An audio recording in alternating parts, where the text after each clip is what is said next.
Welcome, dear readers. You are listening to Time to Read, a Winnipeg Public Library podcast book club. We are recording today from the Millennium Library in Winnipeg, which is within Treaty 1 territory, the traditional lands of the Anishinaabe, Cree, and Dakota, as well as the birthplace of the Métis Nation and the heart of the Métis homeland. Our drinking water comes from Shoal Lake 40 First Nation in Treaty 3 territory. In this episode, we are celebrating books, nerd words, and the fact that we've made it to 50 episodes. I'm Alan, and across the table from me is... Alan, what are you doing? I'm introducing the episode. But you're not the host anymore. You're a special guest. I'm not? Okay, well, just like one more time, for old time's sake. Okay. I'm Dennis from the Idea Mill, and I'm only here because I know how to edit audio. Across the table from me is... I'm Trevor from the Louis Royal Library, and I'm only here because I showed up to a couple of meetings, and now it's 50 episodes later.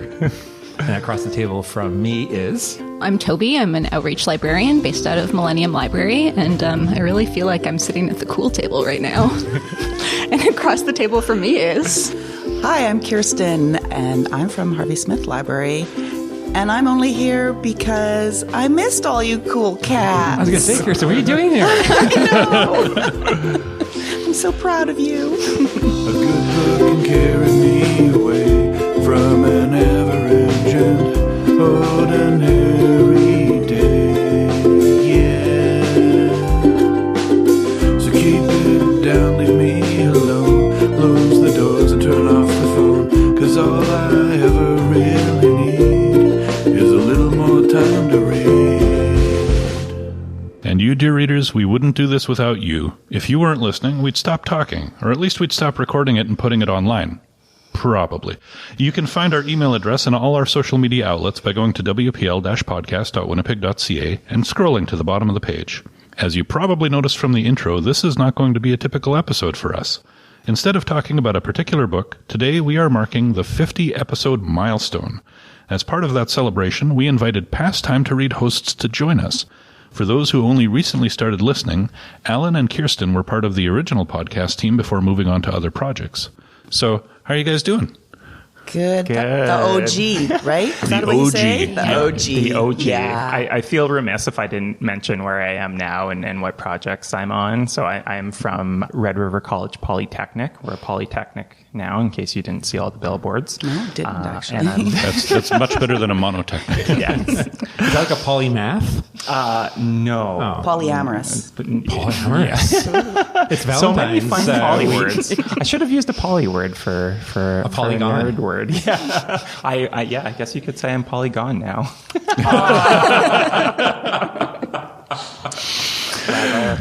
And that's the polynomial.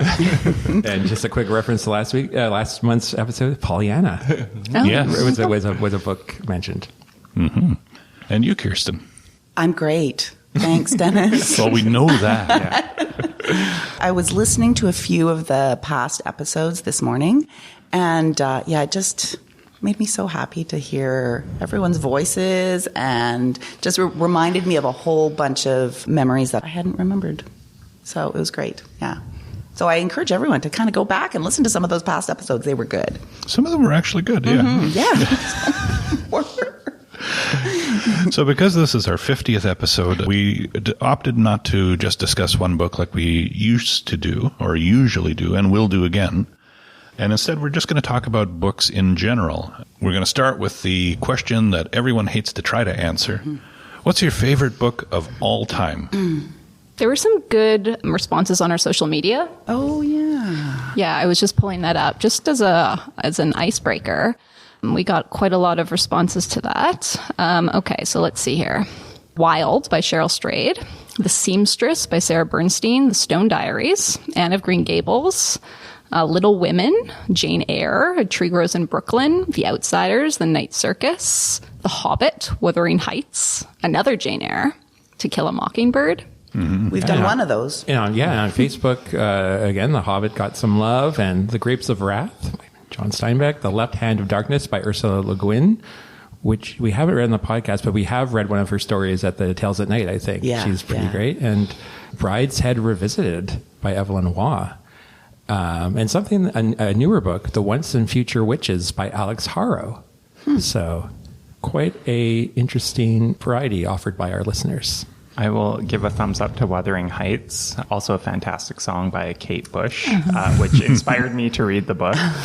And The Night Circus is an interesting one. Like, I read it. It was good, but a lot of people love it. So, yeah. Yeah. Of the list of the ones that people read, I have to give a big thumbs up to Kill a Mockingbird. I remember reading that for the first time, and it was one of the most beautifully written books I'd ever read.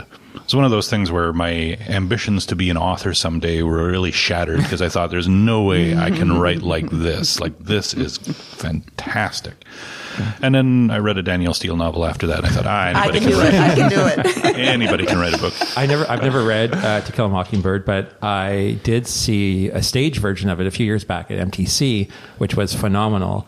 And they used not just the stage, but the entire theater as part of the set, unbeknownst to me, that I was sitting in maybe the second row or something, which also doubled as the gallery for the courthouse. So partway through the play, a couple of the characters in character brushed by me and sat on either side of me and were like interacting with what was going on the stage. And then I thought, oh, it's too late for me to actually check my ticket. Like, am I in the right row? Like, was this blocked off somehow and I just walked in? So it was a very, very excellent production. I thought you were going to say, and at that moment I thought maybe I could be an actor. No, I was terrified. It's like, what's going to happen next? I would totally watch a play you were in. Me too.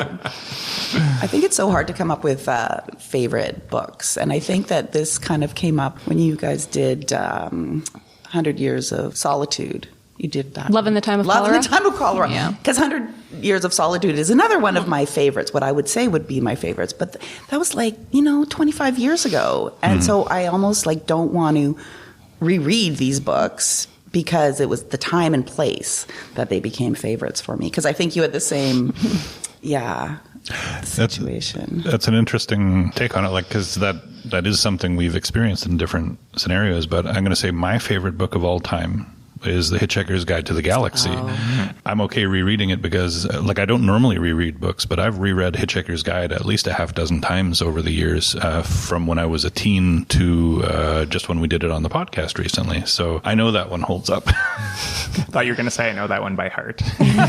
No, I do know a lot of the lines, though. When you say you read it half dozen times or so, have you read the entire series that many times? Like, when you've read it, do you go through, or is it particularly the first book that you're thinking of? When I first read it, the whole series had not been published yet. So I've reread the first one half a dozen times, and then the others, each time a new book came out, I read the ones before it and then read it. And then, so I guess the fourth book in the series, the fourth book in the trilogy, to use the proper terminology for Hitchhiker's Guide, I probably only reread 3 times.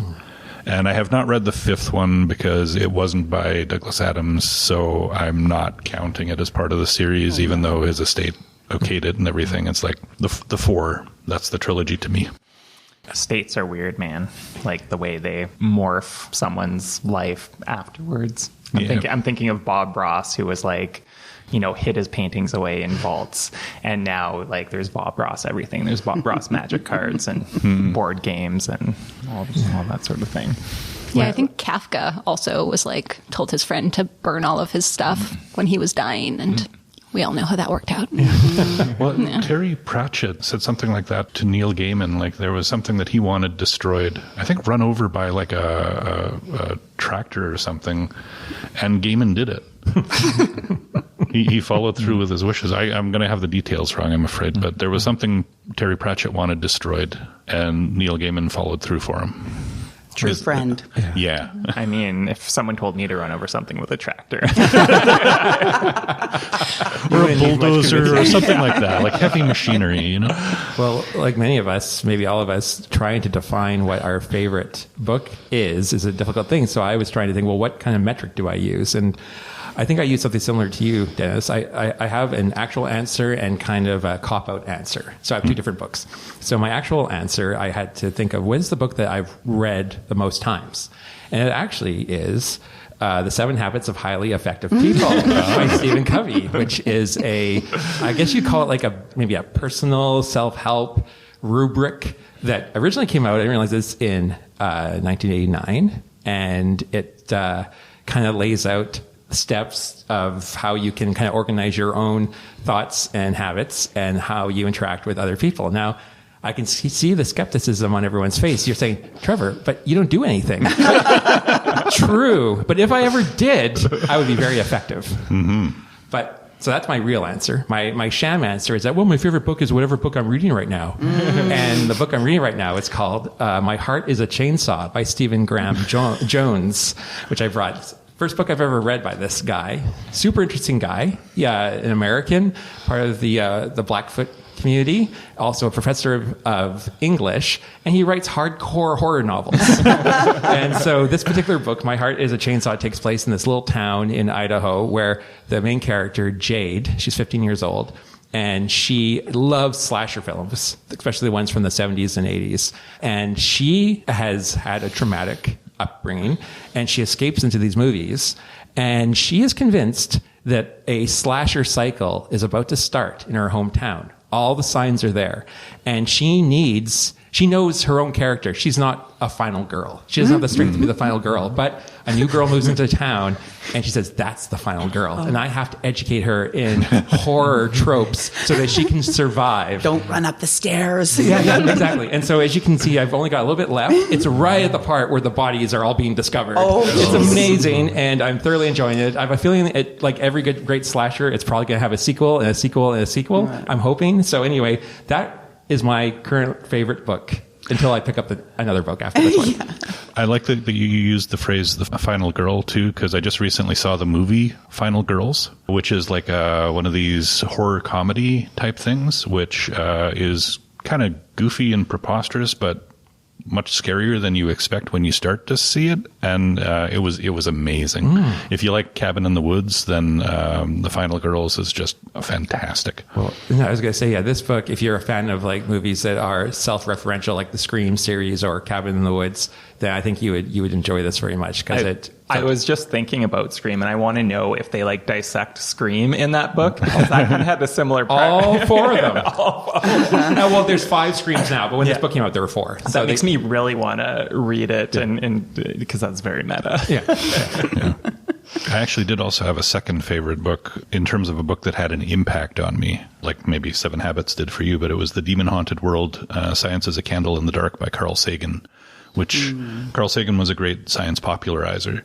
This was his pitch for the scientific method as the best way to approach the world and to get ourselves out of ignorance. And it came at a point in my life where I was trying to sort out what I thought and what I believed and how I wanted to interact with the world. So Demon Haunted World, we still have it in the collection. It's a great book.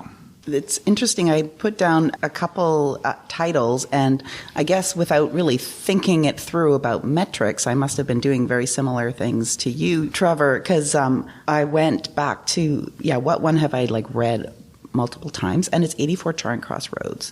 And I think because it's so small, and I love books that are centered around letters. And I don't know, I just really kind of love that story. And it's sort of maybe a bit of a comfort read, although I never read things over again, or rarely. And then the other one that had an impact on me is the Rebecca Solnit Wanderlust, The History of Walking. That's had sort of a profound impact on me over the last, I'd say 15 years probably, both in our collection. So I have a question for everybody. Does anyone care to guess what my favorite book is? I hope it's not Infinite Jest. I know, I'm seeing it on your Is it? Oh no, no, Ellen. I'll give everyone a hint. We did it on it was the first episode. Orcs and it was Crake. Orcs and Crake. Oh, right. And we started with your very favorite book. Right. And I have a bone to pick with you, Alan, because Orcs and Crake is part of a trilogy. Yes. And the first book in the trilogy is your favorite book of all time. Yes. Yet you have not read books 2 or 3. No, I've read book 2, didn't like it, and that's what scared me off book 3. Amazing. So you went from your favorite book of all time to a huge disappointment. Yes. I don't want to see. I've read all 3. I think they get better. Honestly, I think the second one's better than the first one, and the third one brings it home. Personally, that's me. But So anyway. So I should be on the lookout for disappointment should I ever read that. You'll have Even the more. inverse. Actually, and since you brought up like a trilogy where you like the first one and maybe not so much the others, I got to mention Robertson Davies' The Fifth Business, which I read that book on the suggestion of my brother, and I thought it was incredible. It was an amazing piece of fiction. Yeah. And then I said, and I was telling him I really enjoyed it and I'm going to read the rest of the series. And he's like, don't. He's like, it just don't. I've heard the same thing. I've also read it, and it was fantastic. And I've heard not to read the rest, and I've listened to that advice. Yeah, I think the first one is so good at capturing the essential story that all the rest will just come across as filler. But The Fifth Business itself, definitely a good read. I don't know what you guys think about this, but you know how they often will say the Lord of the Rings is a trilogy, but it's actually 6 books because each book has 2 books in it, and it's not really a trilogy because it's one big story. I would say. Yet, having said that, I love the Fellowship of the Ring, and I can't even deal with the third part, and the second part I just find is Boringsville. I found that when I read the books. I've read The Fellowship of the Ring a bunch of times. And then when the movies came out, I've seen the first movie a bunch of times. I love it. But the other 2 I've seen once in the theater, and then that's it. So I don't know. That's weird, right? No, I think that happens. Huh. Yeah. It's probably pretty common in trilogies, I would imagine, where It's hard to sustain the quality of a trilogy. Like, because especially you come out of the gate and it's amazing and everyone loves it, and then they want at least that good for the next one. But it's like, if you poured your heart into the first one, can you do it again? It's and years often too into that first one, and then you're supposed to churn out the second one in because writing is not easy. Like, writing is a lot of struggle for many authors to really get it out there, and to do that over and over again in a row. Well, I think part of it too is I think there's a lot of cases where there's never intended to be a sequel, from the author's perspective, but it blows up, and then there's all this money and fans just clamoring for more. So the publisher, publisher, capitalism. Yes. But speaking of metrics, because we've talked about Oryx and Crake on a whole episode, so it's we don't need to talk about that again. But I did have another metric for favorite books of all time, and that was books that movies were based on. So my favorite book that has a movie is Requiem for a Dream by Hubert Selby Jr., which I was obsessed with the movie when I was younger, which is it's a good movie, but a very heavy and very dark movie. So don't watch it with your mom in the room. But the book is amazing. Can you read the book with your mom in the room? I mean, as long as she's not reading it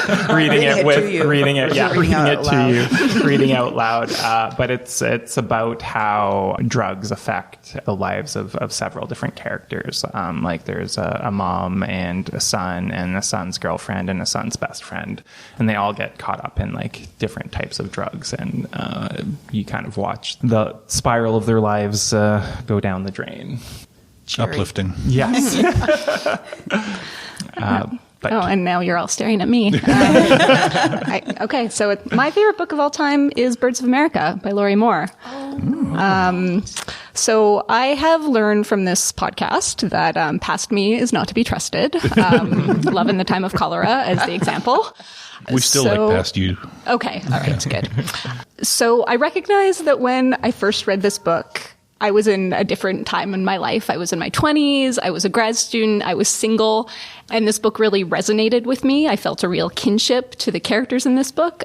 But even now, when I'm older and hopefully wiser, I still love this book. It still holds a very sacred place in my heart. So this is a book of short stories. Many of these were previously published in the New Yorker and Harper's and the Paris Review. So these are quality stories. They're not just any random stories. What I love about Moore, and this is very specific to me, but she writes what I feel like is my internal monologue, or what I think like. So These stories are primarily about female protagonists, and they're all kind of caustic and witty and high-strung and self-conscious, which is maybe me a bit in a nutshell, except for the witty part. No, you can keep that in there. So they've been called uncomfortable realism. They're really about people who are lost. They're witty. They're darkly funny. I found a review by the great Michiko Kakutani, former chief book critic for the New York Times, and she said that these stories attest to Ms. Moore's ability to map the emotional landscape of people in transition, people who have run smack up against the limits and limitations of their lives, people who feel themselves to be outsiders in their own families and marriages. And also, Ms. Moore writes with such psychological precision, such sharp, unsentimental knowledge of her characters' hopes and fears.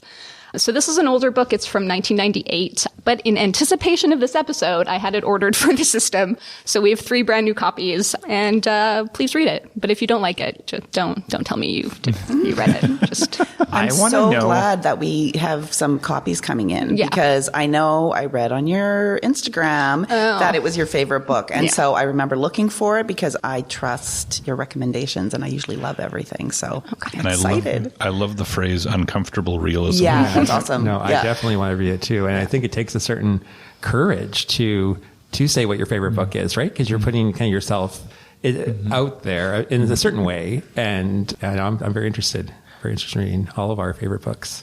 So, Toby, I have a question for you because I see for listeners out there, there's a bunch of Post-it notes in the book. Have those been there for years or are they recent? No, I was rereading it recently and I was just making note of particularly witty phrases that I liked in case I wanted to read a quote. You were mentioning, Toby, that it's a collection of short stories. Is Yes. there 1 or 2 short stories that stand out of the others for you that are, say, the best of the best? Or is that... hard to say. Yeah, it's hard to say. I will note that they're heavy. There's a lot of themes of kind of death and dying, especially babies and young children. So keep that in mind. There's a story about parents whose child is in pediatric oncology. They call it pedoink. So yeah, keep that in mind. That's the uncomfortable part. Yeah. But there's a lot of light and hope and wit and humor. Sounds excellent. This is why I love this podcast is that I think I was just saying that I think Toby and I have very similar tastes in books and I really enjoy all of her suggestions, but everyone around this table, including Erica, who's not here today, has introduced me to books that I wouldn't normally read just on my own. And I think that's what a book club is often about, right? Mm-hmm. So I think I've always had like kind of a snobbery about some certain types of books. And so, even like reading The Hitchhiker's Guide to the Galaxy, I really enjoyed it. Or Erica's suggestion of Long Way to a Small Angry Planet. Yeah. I think I wrote in my notes, I don't actually care about them arriving to the planet. Like that doesn't, like the way was super fun and enjoyable.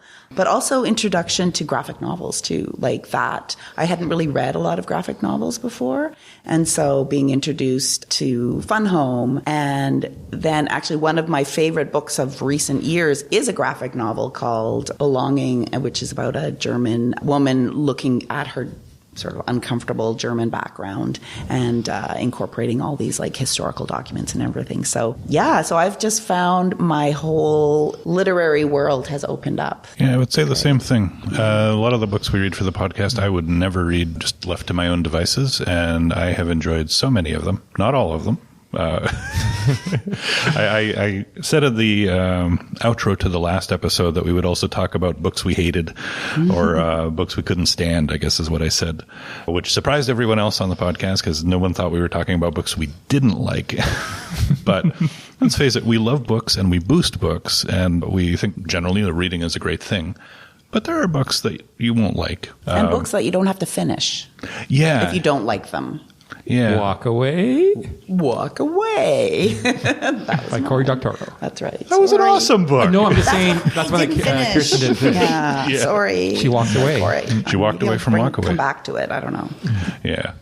But just on that front, I'm going to say of the books we've read on the podcast, the one I liked the least was The Huntress, which I think others liked it more than I did, but I found it very cliched and overdone. I remember you saying that, actually. Yeah, I whined about it Yeah, you endlessly did, on that actually. episode. That's true. And I don't normally like to whine that much about a book, but man, because I forced myself to finish it for the podcast. So Oh, yeah. I think I read books differently for this podcast than I do just reading for pleasure, because as I'm reading it, even if I am not enjoying it, I'm looking for things to talk about, so that if I don't like it, at least I could sort of articulate why I don't, but also, to be fair, say the things I do like about it, because I don't want to just come out and say that I just hated a book. But you know what book I hated?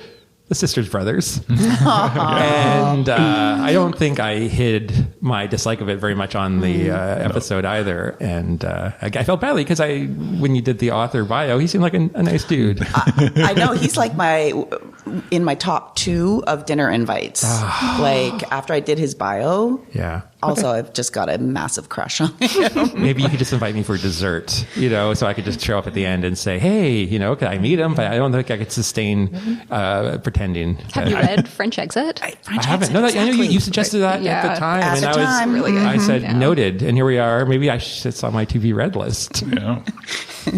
Yeah, for sure. Anyone else want to trash a book?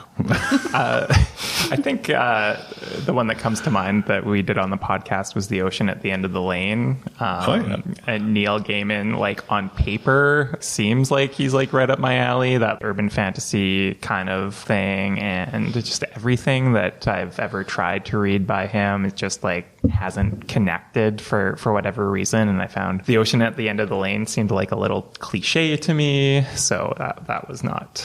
That was also one podcast where it was just you Oh, and yeah. I. Yes. It was just you and I. And we were fairly new to Yeah. it. And that's not the style of book that I usually read either. So I also was sort of like, I don't know if I really...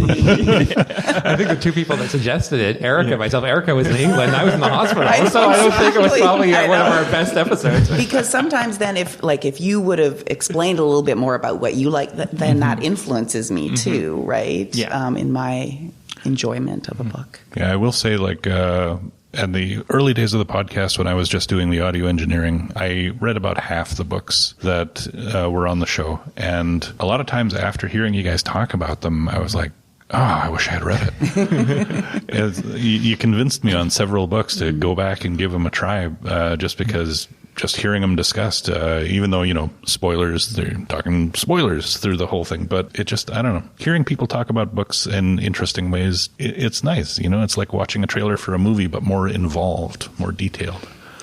And it's funny because I was always in charge of doing the biography, and I started to do deeper and deeper dives into the biographies, and I found it often added so much. And actually 2 of them, one of them being Patrick DeWitt and one of them being Jhumpa Lahiri, I was just listening to them again, and people around the table were saying, oh, that makes so much sense to know that about him or to know that about her. And so that was always a really interesting sort of added component, I think, to the podcast.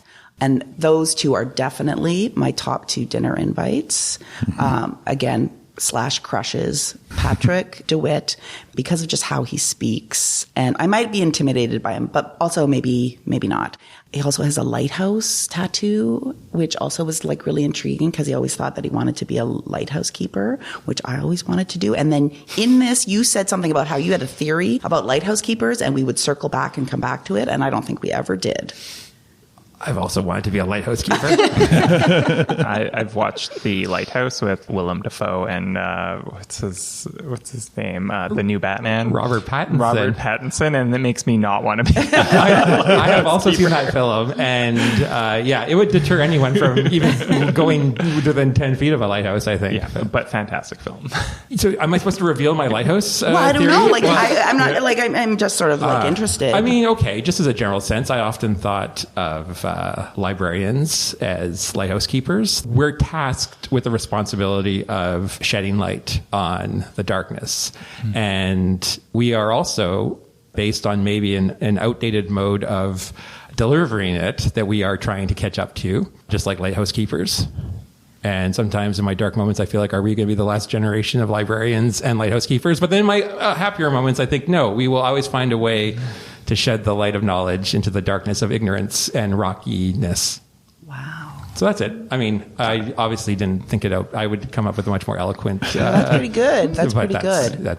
That's me. Okay. I can get behind that. And now that I know that what's his name? Patrick DeWitt. Patrick DeWitt. Now that I know he's got a lighthouse tattoo, man alive. This guy makes it tough to not like him. Well, he also has a belligerent attitude towards the establishment, all right. Which love.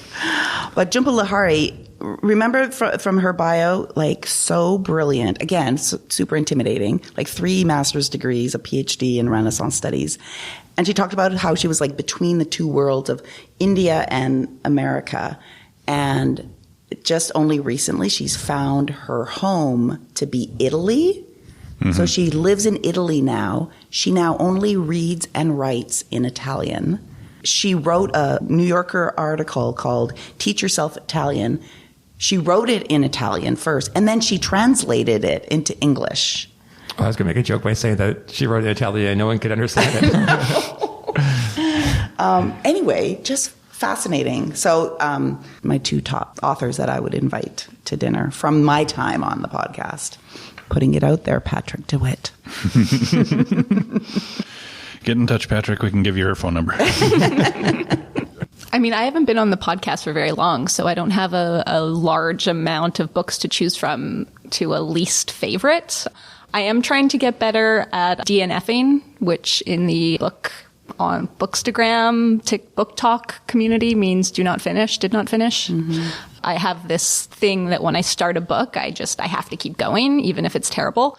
So I recently DNF'd The Reading List. I think it was by Sarah Nisha Adams. I got about 100 pages in and I was like, no, I'm not enjoying this. I'm going to put it down. And that was big for me because I had already invested so much time. Yeah, it's easier when you know after the first 2 pages that you don't like it. Yeah, well, you've got to give it some time, you know? I read somewhere that you should give a book 100 pages minus your age. So the older you get, the less time you have to for a book to grab you, which I kind of like. I like that. That's similar to Stephen King's metric, which is 10% of the book. Oh, okay. So if it's a 200-page book, 20 pages. If it hasn't grabbed you in 20 pages, put it down, kind of thing. So. Yeah, but I like the idea of making it less time because we have less time the older we get. Yeah, exactly. Less time for nonsense. Aside from books, one of the things that we do a lot on the show are nerd words. I can't remember how we came up with that. Was that your idea, Alan? Or I think the idea of having a word that we all shared might have come from me, but the name I think came from the old head of Winnipeg Public Library. Nerd words for word nerds came from Ed Cuddy, didn't it? Oh. I'm not sure. But if I'm remembering correctly, that's where the segment name came from. Yeah, so we did put out on social media asking for people's favorite words, and we did get a bunch of responses too. So I got a list here. DeHant said kibitz, which is Yiddish for silliness or joking around. Nevermore wrote crepuscular. I love it, I live it, so do my cats. Mm-hmm. Forgolina said sesquipedalian. I'm sure I mispronounced that. Sesquipedalian. It rolls off the tongue if you practice it enough. Sesquipedalian. Yeah, which means like long-winded and using big words. So it's a perfectly suited word for what it is. Bookish Knitter said catawampus. Bereth said cacophony, which is a great word. Love that word. Cacophony. Orianushki said entitlement. Ekash said vermilion. Mm-hmm. Dehem said grimoire, which definitely, especially if you're into fantasy fiction, is a wonderful word. Audrey Bissett said egregious, and Speak Story said clandestine. Clandestine. Yeah, that's a good one. I previously mentioned on the show that my favorite word of all time is suboptimal. So instead of that, because we already have that in an episode, I'm going to toss out a new word today, throneness, which was a word Martin Heidegger, a philosopher, used. Or he actually used the German word Geworfenheit, which rolls off the tongue a little easier, to describe a human individual's experience of existence as being thrown into the world. The arbitrary and capricious fact of existence that you are born into a specific family in a specific place and time in human history with all the resulting social conventions, duties, familial ties, and all of the suffering and frustration that comes along with these, none of which are your choice. The Doors used this concept in their 1971 song Riders on the Storm, Into this world we're thrown like a dog without a bone. And I like this word. It just encapsulates how I feel a lot. Just thrown into the world, and you just have to deal with what's there. Because, you didn't choose where you were going to land. Anyone else got favorite words they want to share today? Well, I have a favorite Dennis nerd word. Because I always love when Dennis does the nerd word. I don't know. Dennis, you always do it last. And I don't know, you just sort of... And it's your voice too. And I feel like we're always like rapt, like listening to you. And then you somehow just have some, wisdom kind of to tie it all up. So my favorite Dennis nerd word was from the Stranger in the Woods podcast. And the word was edge case. And you started off, and because edge case is a problem that occurs only at an extreme, maximum or minimum, operating parameter. I'm like, what? Then you also brought up the concept of failing gracefully. And we were all, well, Eric and I was like, oh, I love it. Failing gracefully, love it. But you spoke of it in relation to human societies, edge case and human societies. And we need to ensure that the things work on the margins, because then things will pretty much work everywhere else. And you were saying how Christopher Knight from the book was an edge case. And when you don't care about your edges, they become cracks that people can fall through. And just thought, yeah, if you don't care about the edges, then they become cracks people fall through. Anyway, I was like, oh my God, it's so profound. Anyway, I loved it. So I had other ones too that you had done, like hiatus and arbitrary. Arbitrary was a really good word too that you did. And anticipation too. But edge case was my favorite Dennis nerd word. Oh, thank you for buttering me up like that.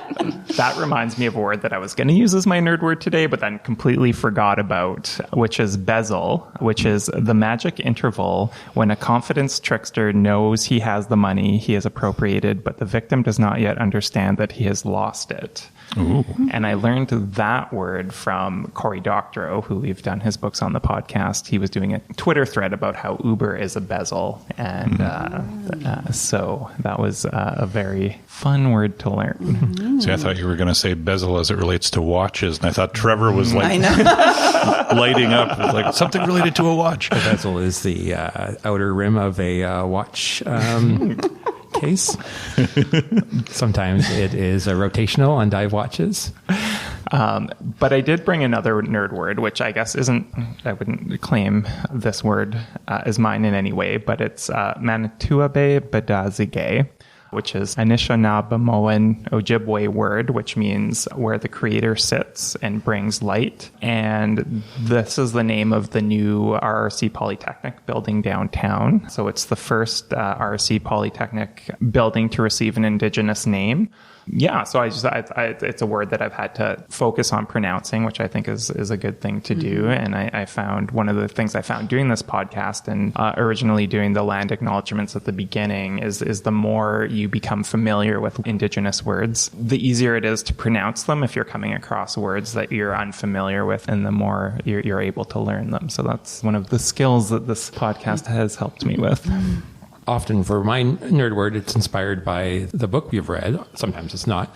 So since we're not reading a specific book this month, my nerd word is sort of inspired by the podcast itself. So my word is synergy. Now, before I heard that, Joey, that snicker. Yes, it's a buzzword. Might as well say pivot. Yeah. When I hear someone that's kind of corporate use it, I roll my eyes and I stop listening. But before it was a buzzword, it was an actual word, popular in the 90s. And yes, Stephen Covey in the 7 Habits of Highly Effective People. That's the first place I discovered it. But it's a much older word. It was first found in print in 1632. Oh. And it can mean a lot of different things. Every organization with its religion, politics, the environment, science will give examples of synergy. But the simplest way to explain it is that the sum is greater than the parts. And I feel like with this podcast, every month I'm coming here with my B game and I'm not prepared and I feel like I'm just gonna have dumb stuff to say. And then I sit around this table with super intelligent, funny people who have all got super interesting things to say.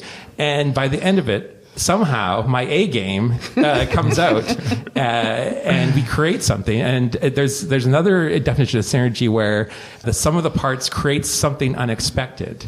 And I feel like, I mean, okay, some months are better than others, but I feel like on a regular basis, we create a thing that's unexpected and better than the sum of the people that are sitting around it. So, synergy, buzzword. I like it.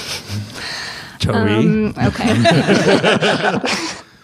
I really struggled to come up with a word that I felt worthy of this occasion. I kept coming back to anti-disestablishmentarianism, which, I don't know, does everyone discover this word in junior high and then think you've like... That's my favorite song from Mary Poppins.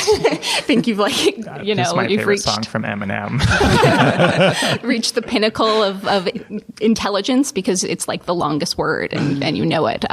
But for a really long word, it's a very boring meaning. It's just a 19th century British political movement that advocates that the church should continue to receive government money. So very boring. But what I did find interesting was that it entered pop culture in 1955 when a 12-year-old spelled it correctly on the $64,000 question. And this led me into a bit of a wormhole about what is the longest word in the English language. And there's a lot of debate. A lot of people think anti-disestablishmentarianism isn't because it's not in common usage, so it's not in many major dictionaries. So the longest word in major English language dictionaries is pneumono-ultramicroscopic silico-volcanoconiosis. Also in common usage. Yeah, exactly. It's a lung disease caused by the inhalation of very fine ash and sand dust. And like with a lot of medical words, you can really break it down into its parts. Pneumono is lungs, ultra beyond, microscopic, referring to the fineness of particulates. Silico, silicate dust, volcano, dust, coney is also dust, and osis, which is a suffix to indicate a medical condition. So that gets you pneumono ultramicroscopic silico-volcanoconiosis. I have practiced that a lot. Sorry, I just got to say, you did an awesome saying that word. Thank you. However, this is not the longest word in the English language. The longest word, and this again, maybe not, but it's super long, is a chemical name. It's for a type of protein. And I realize the podcast is an audio medium, so people won't be able to see this, but this is 38 double-sided pages, single-spaced, of this word. And it's hard to believe that we're not being punked and that this is actually a word and not just an assortment of letters. But is it in major dictionaries, though? It is a major dictionary. There is a video. It's over 3 hours long of someone saying this word. So you can look it up on YouTube if you're having trouble sleeping one night. But yeah, there you go. If anyone wants to look at that. That reminds me of the Ent language from Lord of the Rings when they're talking with the Ents and the Ents talk so slow and they're like, why are you talking so slow? The Ents are like, well, if you have anything important to say, you should say it slowly. How long is the video where the person tells? It's over 3 hours. Oh. It's a very important word. Yeah. Yeah. We should all learn this word and learn how to say it. Oh, my goodness. I was just going to jump in just to say that I talked about my favorite Dennis nerd word, but my favorite nerd word of my own from the podcast was interrobang, just because it had such a profound influence on my life and a tattoo that I have. Of the interrobang. And you know what? I use the interrobang all the time now because I've got it programmed into my phone, so I can just use it because I just find it really a helpful way of expressing myself, sort of this like questioning excitement. Now I want a tutorial about how to program that into my phone. Yeah. You can do it. Bring back the interrobang. Did we want to talk about favorite moments from the podcast? Yes. Because I had one I'm going to share. I'll see if I can find the audio clip to add it in later. But in the early days, we would do little promos for library programs. And we didn't normally share with each other what was going to be in each promo. We just wrote up our own thing and then recorded it. So it was always a bit of a surprise to see what everyone would come up with. And one day, we did one, and Alan had one. And I can't even remember right now what it was for, but... He just launched into this monologue. It was breathless. It was propulsive. It kept moving forward. Hi, I'm Alan. I'm the branch head librarian at Transcona Library. You may remember me from such Time to Read podcast episodes as Episode 2, Middlesex, and Episode 4, The Ocean at the End of the Lane. People on the street often stop me and ask, Alan, you always seem to know what's going on at Winnipeg Public Library. How do you do it? And I would reply with 3 simple words, at the library. I'd click my heels together and continue along my merry way. This worked out well, or so I thought, until my friend Gary asks me, Hey, Alan, you always seem to know what's going on at Winnipeg Public Library. How do you do it? And I replied, as I always do, at the library. So you have to go to the library to find out what's going on at the library? I thought Gary was just being Gary. Then I thought about it for a moment, and that's when my stomach sank and sirens began going off in my head. Gary thought I literally meant at the library, when what I really meant was at the library, subtitle, Your Guide to Winnipeg Public Library, the bi-monthly brochure available in print and online by Winnipeg Public Library that has a membership guide, lists all of WPL's upcoming programs and events, tells you the opening hours of each of our 20 branches, and which locations have free Wi-Fi. Spoiler alert, all of them. Are you okay there, Alan? Yeah, I'm okay, Gary. Because you just kind of spaced out there for a minute. I know, Gary. I realized I need to explain to you. In fact, I need to explain to a lot of people that at the library doesn't always literally mean at the library. You mean because of Winnipeg Public Library's wide selection of ebooks and other online resources?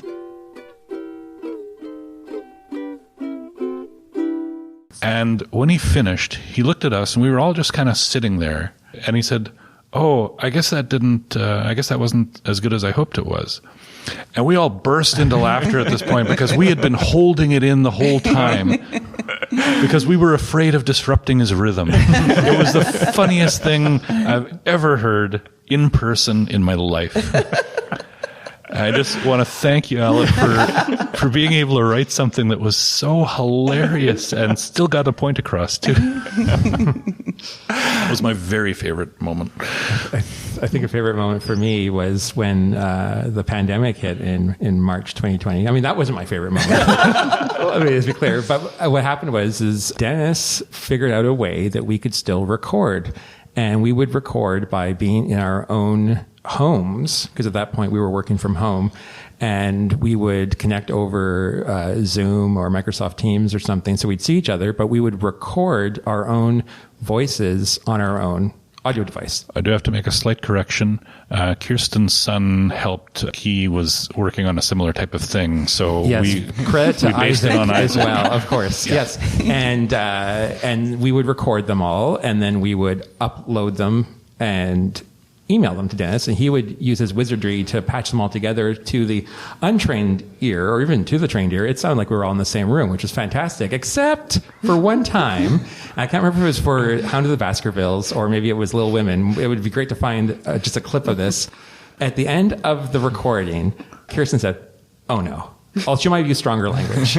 Probably. And what happened was her recorder did not record her audio. So we had myself, Erica, and Dennis's part of the entire hour talking away with blank spots where Kirsten's voice should be. And we didn't know what to do. Dennis had the sensible solution of, let's just re-record the whole thing. It's going to be way too much work. But Kirsten said, no, I can do this.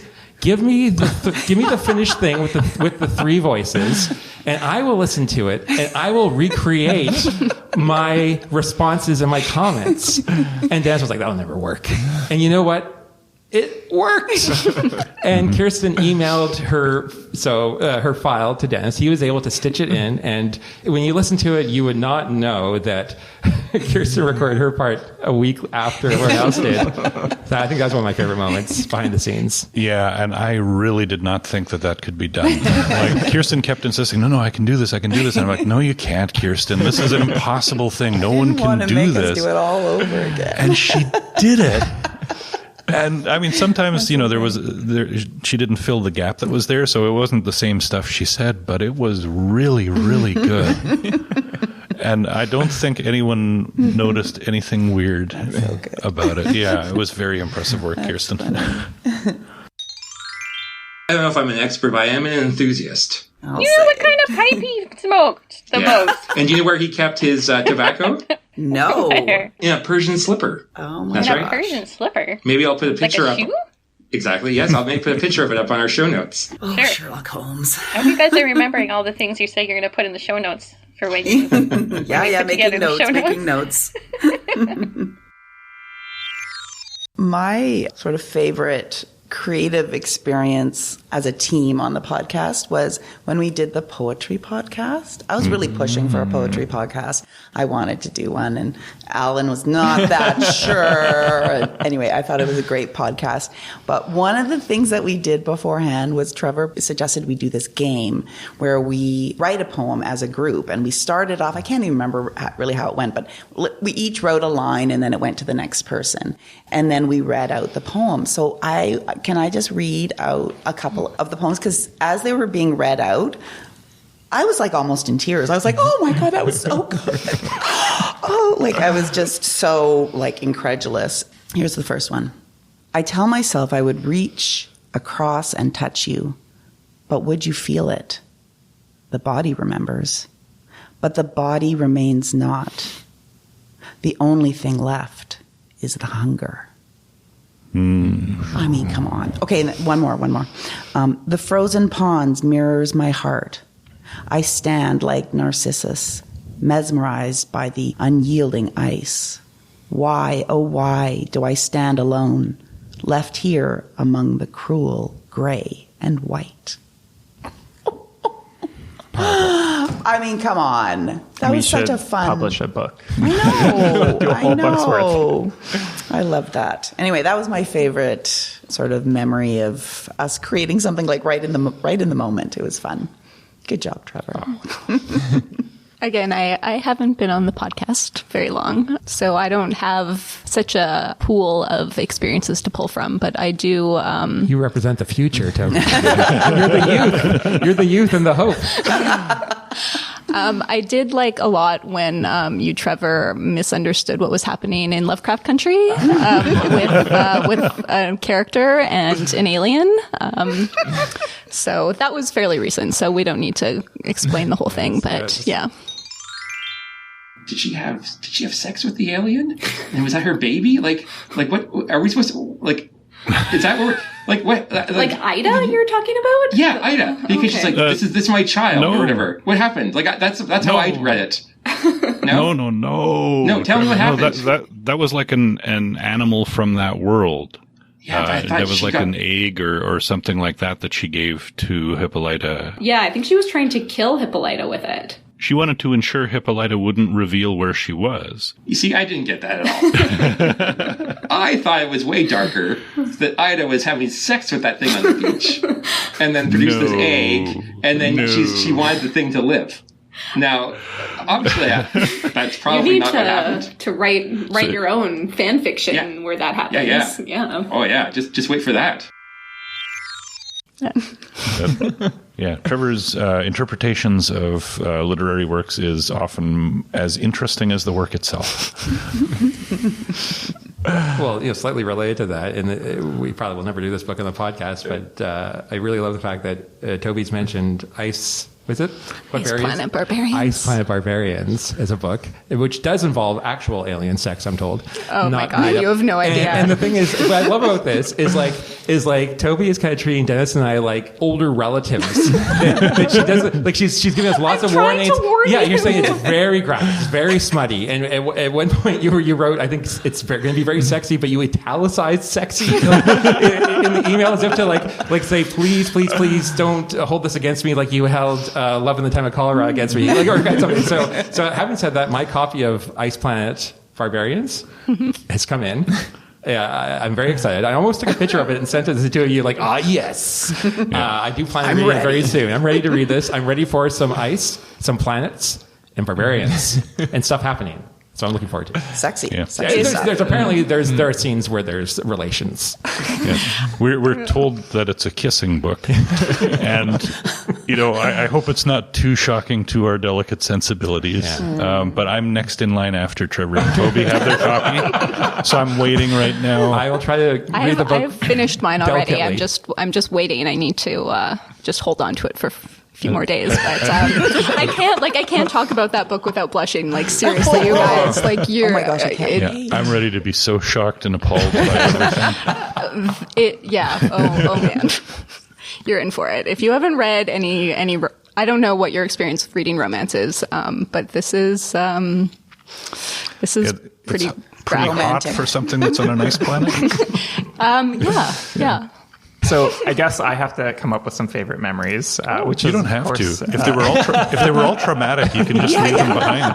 I left for a reason. So I think I can break it down into like a beginning, a middle, and an end memory, or pseudo memory in the end, maybe. But I think what I think about when I think about this podcast is kind of how it came about. And I think there were about 4 of us, me, Kirsten, Trevor, and Erica, who were, I think, all independently thinking that the library should do a podcast. And I remember Erica posting on Facebook, like, the library should do a podcast. And then my response was, we should talk, period. And then that was kind of got the snowball rolling of kind of bringing everybody together. And then we heard Dennis had some audio editing skills. So we roped him in and we made a proposal and we got the green light to go ahead with it. And just the whole process of putting it together was fantastic. One of the most fun projects I've ever done in my life. Which, like, going to the middle, I think one of the big highlights for me was the live episode that we did at the Goodwill and putting on a live show. And I didn't think I'd ever be on a stage for a podcast before. Like, living all my fantasies of when I listen to a podcast, I could do that. I could be on a podcast. And Trevor did such a fantastic job of coming up with I don't even remember what the game was, but he had a little trivia game for us to play on stage, which was fantastic. And then the tail end of that is the food critic from the Winnipeg Free Press happened to be reviewing the restaurant there and caught our show and wrote about it in the next day's Free Press, which was fantastic. And then I think to end it off, my favorite memory towards the end is when I left the podcast, but the fact that the podcast kept going is really exciting to see something that you started and going back to Trevor's words is it's bigger than the sum of its parts because some of its parts can leave and the podcast can keep going, which is very exciting. So I was very excited to see Toby coming on and having a new host who wasn't part of the original crew and just like taking it and running with it is super satisfying to watch and see. So normally we include a segment where we talk about a book that you might like if you like the book that we just read. But since we weren't talking about a specific book this time, we thought we'd just talk about books that are on our to-read lists, things that we still intend to read but maybe haven't gotten to yet. I think I mentioned in the last episode the Truth and Reconciliation Commission report is on my to-read list. It's been there for a while. I still haven't gotten to it. And, of course, Ice Planet Barbarians. Well, that's now on my to-be-read list. I think it's the must-read book of the season. But, be careful because it's kind of spicy, I've heard. Yeah, it's a little romantic. Just a wee bit. Anyone else got stuff they've been meaning to read or got coming up? On the Facebook, on the Facebook group, Gabriella Logan said that she is always wanting to read Dead Souls by Nikolai Golgo. And I thought that was interesting because that author, Nikolai Golgo, was referenced in Jhumpa Lahiri's book, The Namesake, because the main character was named Golgo after the author. So I thought, Gabriella, if you haven't listened to that episode, we discussed that back in March 2019. You might enjoy that as a companion when you read Dead Souls. I'll also just jump in there for a quick second. After we did that podcast, I went and read a collection of Gogol's short stories, and they were fantastic. So I would encourage to read his work. And then another person who's written to us before, Amber, she says, Ulysses by James Joyce. Oh. So, yes, doorstop. I looked at Ulysses once to see if I had this list of 100 best books of the century or something like that, and I looked at that, and I didn't even have to get 10% of the way in before I knew I wasn't going to finish that one. That's a challenge. Someone once told me that you have to read that book sitting up at a table if you're ever going to read it. Not in a pub? No, not in a bed. Don't get comfortable.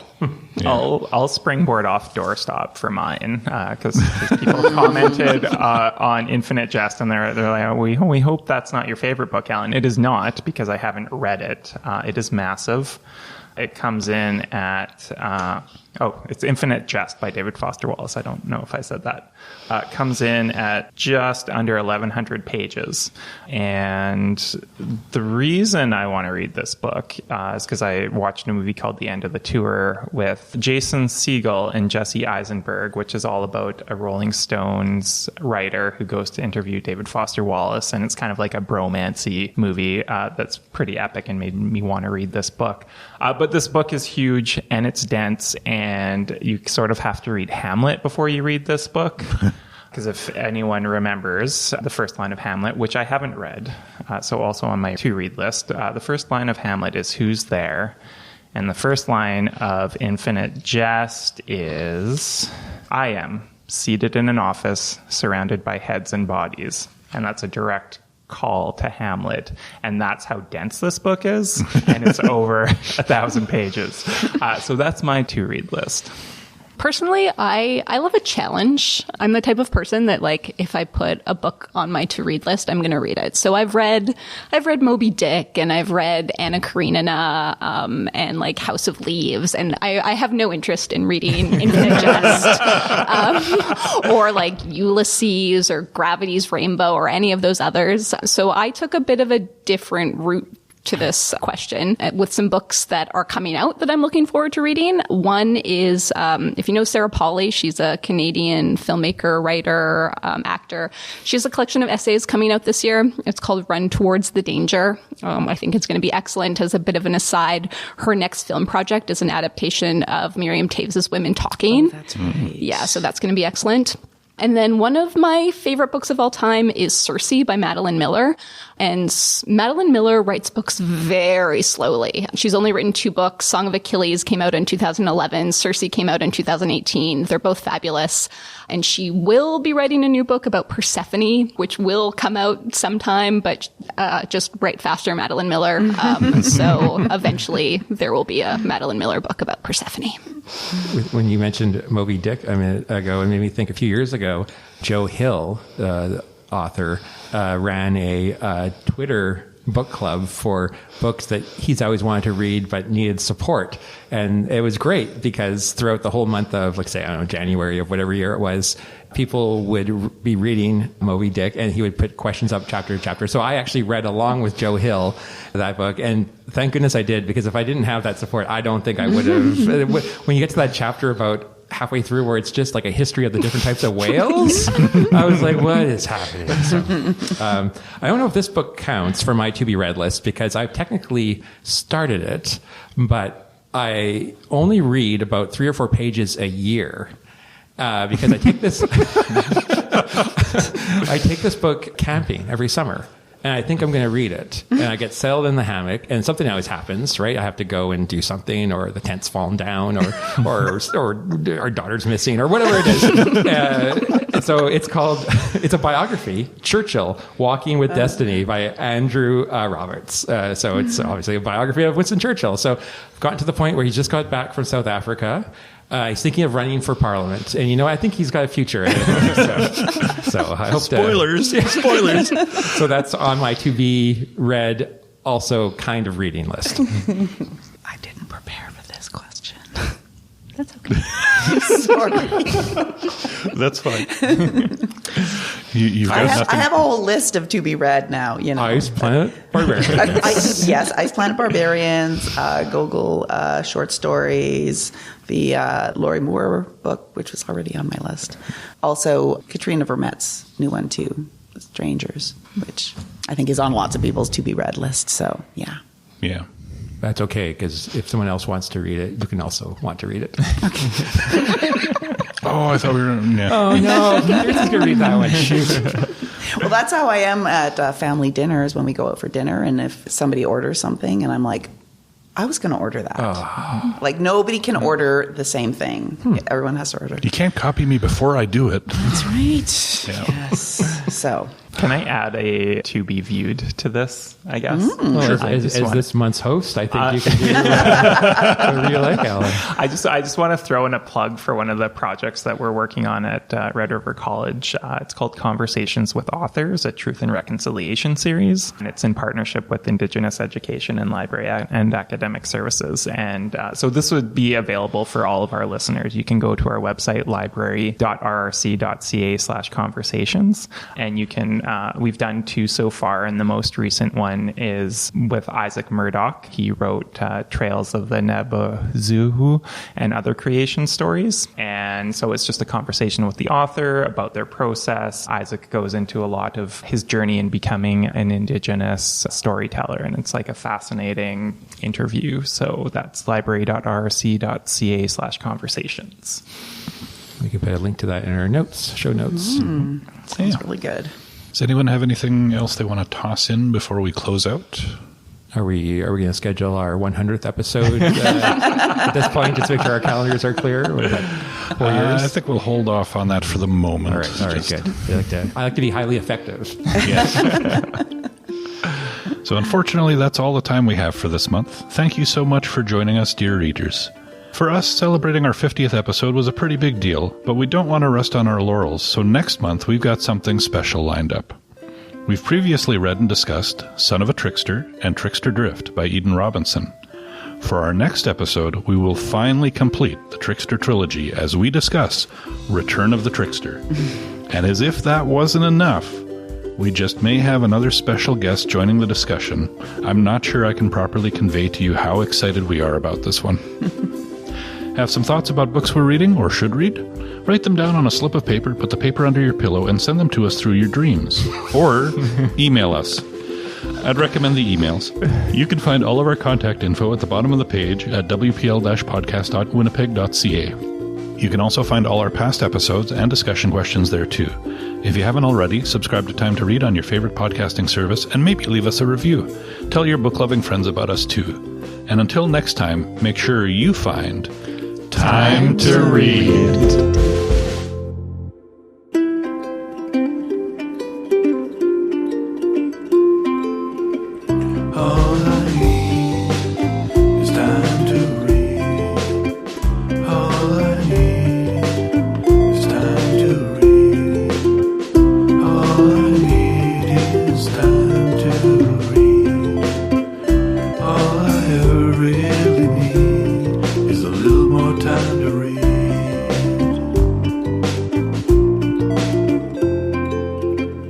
In this episode, we are celebrating books, nerd words, and the fact that we've made it to 50 episodes.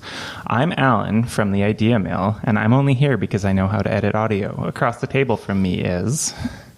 No. I thought you were going to interrupt me. I know, I was waiting for the interrupting. I was going to go... Well, I was going to wait for you to say your I'm Alan part. Oh, okay. But don't say you're from the Idea Mill. That'll be terribly confusing. Okay, we'll do from the top. No. You can just go from the I'm really Alan. is good at editing audio. Yeah. Okay. I'm Alan from Red River College Polytechnic, and I'm here because I know how to edit audio. Stop. Oh, my God. Just do the I'm Alan part, and then across the table from me is, okay. And then there'll be a little pause. Gotcha. And then, Okay. See, this is what happens when we don't script it. Exactly. Yeah, gotcha. This is why we every episode we have 2 or 3 rehearsals. Yeah, there we go. Okay.